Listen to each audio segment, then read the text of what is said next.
you would think there were so many centuries of human civilization and men had always existed. So it wasn't like this is this new thing and nobody knows what to do about it.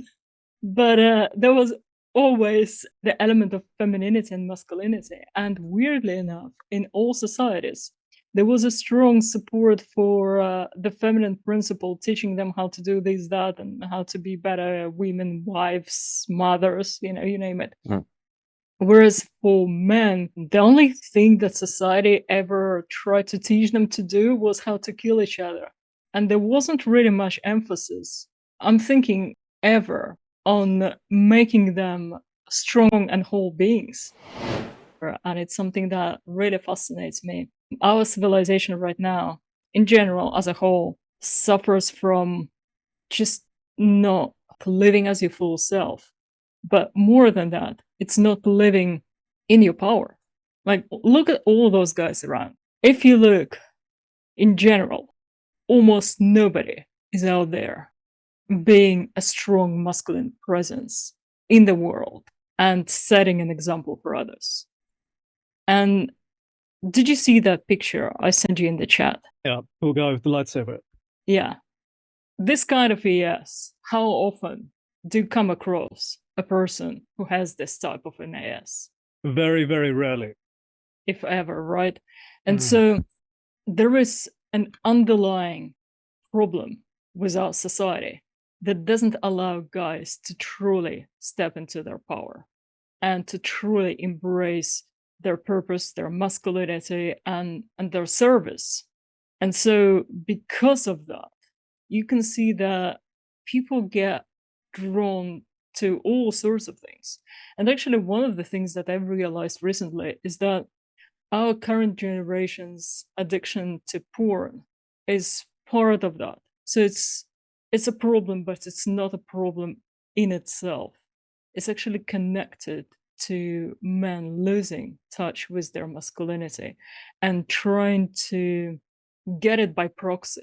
Because seeing someone else being, say, apparently masculine or dominant gives them a sense of, oh, I guess this is what it may feel like, except, well, A, it's fake, and B, it doesn't really translate to them becoming powerful. And so this guy's quest, it's not even about purpose in the way they would understand logically, because for most people, they don't actually have a clear idea of what living their purpose may be like. So they can't crave it simply because they don't understand what it means. But what they do know they crave with their mind and their soul is the sense of inner power, is the sense of that confidence that is shown in the picture that I sent earlier. It's this fitting. And I think if we manage to give men the opportunity to join, say, a movement or a club where this sense of inner power would be restored, it would be so much more empowering and healthy and enlightening for the whole society. Totally.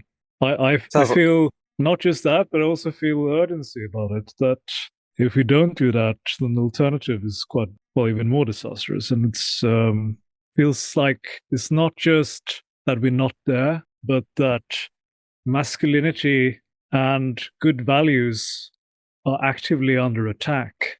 Oh, yeah, of course. But also, let's say, even if someone wanted to express them, most people don't actually understand what masculinity means. They don't have a clear concept. And the way the brain works, you can't really achieve something that you don't have a clear concept of. Because in our society, there is no clear idea anymore of what true, healthy inner power would be like. People don't know. Go ahead. I was just going to say, before I was really familiar with a lot of this work, like a lot of my friends or guys, their favorite movie was always Fight Club with Brad Pitt back in the day. And it's like, it was this sort of inner calling, not that that was the thing, but sort of like this man type of club where they could go maybe in secret, become part of something like that. I always thought that was that was interesting. Oh, that were 300 Spartans. Yeah, but you see, that's the problem that like with the Spartans as well. And they could be amazing in a battlefield and then be complete douchebags as they get back to their girlfriend. This is what I mean. There is no consistency, there is no inner core. And yeah, you can train yourself to act a certain way in a certain situation, like in a war, but then it doesn't translate to the inner transformation. It doesn't translate to being invulnerable internally. And so I was going to say that the God flow method I actually see as a big step towards that. So what we need literally is something.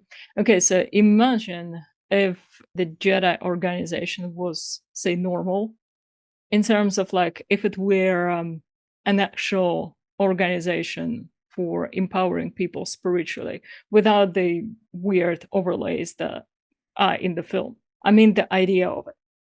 So if you can imagine that, this is what it would be like to be spiritual and masculine at the same time. So it's a little bit like Shaolin minus the performance part. How is does this type of a path?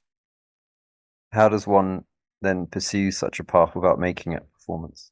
Well, this is why I said it's closer to what the Jedi were doing, because it wasn't performance based. It was spiritual development based, but in a codified form within the same organization. So I think it's the closest we have to compare it to. And surprisingly, you would think there were so many centuries of human civilization and man had always existed. So it wasn't like this is this new thing and nobody knows what to do about it.